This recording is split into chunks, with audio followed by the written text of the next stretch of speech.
Okay, so we're going to be doing a review of polar molecules, which you would have learned in grade 11.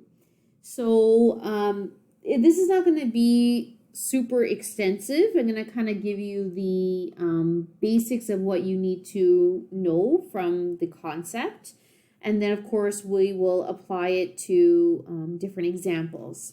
Okay, so just to remind you what I mean when I say a molecule is polar, essentially what we're talking about when we say something is a polar molecule is that there's an unequal distribution of electrons. So meaning there is one portion of the molecule that has a higher attraction for electrons than others. So it's not evenly dispersed, or you can think of it as the molecule is not symmetrical. Okay, so typically when you have a polar molecule, you have at least one polar bond. So polar molecules are different from polar bonds. Molecule is when you're looking at the big picture of the entire thing, whereas a polar bond is literally where you're looking at two elements and what type of bond is connecting those two elements. So a polar bond is solely based on, of course, the type of elements that we have. So no matter what, if you have a metal with a non-metal, you're going to have an ionic compound, right? However, when you have non-metals only, we have to take into consideration electronegativity.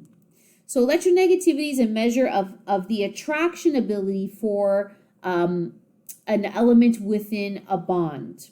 So for example, actually, if you use ptable.com as your periodic table, if you use the properties version, it's actually really nice. So if you click on electronegativity, the entire periodic table becomes the electronegativity values. And actually, the darker the orange color, or the lighter the yellow, the less of an attraction it has for electrons in a bond. And the darker the brown, or this, yeah, it's like a brownish color, the more of an attraction it has. And actually, it's highlighted here. So any element that you click on, you have the electronegativity number right there. Okay, so it's important to know where to find the electronegativity number, because you have to use that in order to figure out if you are dealing with a polar bond or not. So the general trend of electronegativity on the periodic table is that it increases from left to right. And the reason why that is because as you go from left to right, the effective nuclear charge within the atom is increasing. Okay, but notice most of the noble gases don't apply to that general trend. And the reason for that is because majority of the noble gases are not involved in bonds. Electronegativity, remember, is a measure of attraction for electrons within a bond. Okay, we do have some noble gases that due to hybridization can create bonds, but most of them no. Okay, and in general, as you go down a group, the electronegativity becomes smaller and smaller, and that's because you have a greater number of electrons that are causing repulsion. So if you recall, it's known as electron shielding. So essentially, the more electrons that are in the way, the less of an attraction it has for more electrons, okay, in general. So when you calculate the difference in electronegativity between, and I use EN for electronegativity like all the time, you can see I already have it there. The difference in electronegativity really tells us what category of bond are we dealing with. And remember that bonds also go by the term intramolecular forces. So, yes. Geez. Anyways, you know what I meant. I said it verbally also. My writing is atrocious right now. So, sometimes you'll see the range actually go, instead of from 0.35 to 0.4. And that's a valid method as well, 0.4. So it depends. It depends on the source that you're looking at. really the difference between the border between covalent and polar covalent is kind of a gray area. So you can go by 0.4. That's fine. That's probably what you went with in grade 11. And to be honest, the reason why that's an accepted value is because the carbon-hydrogen bond has a difference of 0.35, which kind of means it's lying right on the border. To be honest, there is a small dipole with CH, but it's so small that it's like negligible, okay? So 0.4 is fine to go with. So anyways, regardless, so if you have 0 to 0.4 as your difference in electronegativity, you have a covalent bond. Sometimes this is also referred to as a non-polar covalent bond, meaning that the electrons are being equally shared.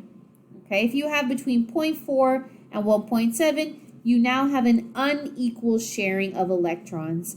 So meaning the electrons are attracted to one side of the bond more than the other. Right, so the classic example is HCl. Right, so hydrogen has an electronegativity of 2.2, and I can never remember chlorine. So here's hydrogen. So hydrogen, click on there. So 2.2, and chlorine has 3.16. Right, so you can just see by these numbers, it's close to being a difference of 1. So that means that we're in the polar covalent range. Now remember, when you have a polar covalent bond, typically if you have an asymmetrical structure, you do show that bond using either dipoles or delta symbols. So in this case, right, you always point your dipole or delta negative symbol towards the ones that have the higher electronegativity number. So it would look something like this. So you can choose to do one or the other, but I tend to do just the dipole, but the delta symbols work just as well.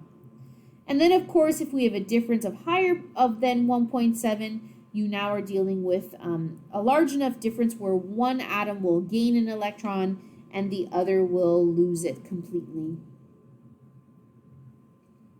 Okay, so here's my, oh, it's here already. I kind of jumped the gun.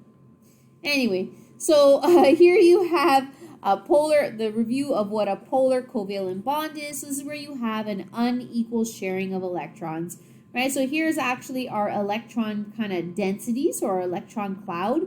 You can see that it's darker on this side. The electrons are spending more time around chlorine than it is, or I should say in chlorine's orbitals, than they are in hydrogens. They're still being shared though. It's just not an equal sharing. Okay, so how do you know if a molecule is polar as a whole? So not the bonds, but the molecule. So you can't just look at the electronegativity difference alone. You have to look at the entire picture. So there's a bunch of factors to consider here. So of course, we do have to consider the types of bonds, but we also have to consider the shape and the symmetry of the structure. Now, there's kind of a few shortcuts that you can use to think of this.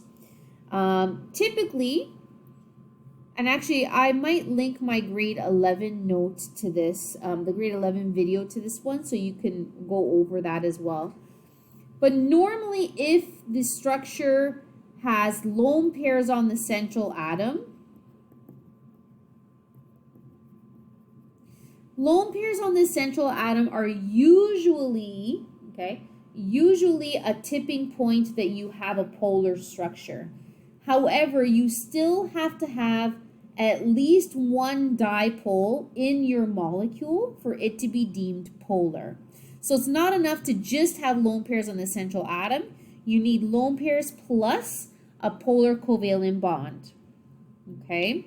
Another thing to look for is if you have the central atom with no lone pairs, you have to look to see what are the types of elements that are bonded to that central atom. If you have the same type of element, which is actually what's happening here with carbon and carbon dioxide. We have no lone pairs, and both elements are oxygens. What happens is there is an equal distribution here. The pull on one oxygen is equivalent to the pull on the other. So actually what ends up happening is even though the bond is polar, the dipoles end up canceling out because of the linear geometry and the fact that it's the exact same size dipole on either end, right? So dipoles are really vector forces. So the size and the difference in electronegativity will actually dictate how large of a dipole is actually existing. So anyways, in short, in summary, if you don't have lone pairs of electrons, but you have the same types of elements bonded, it's going to be nonpolar.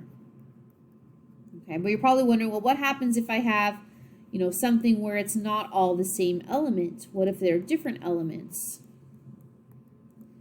Okay, so if they're different elements, you have to check the difference in electronegativity with each new type of bond.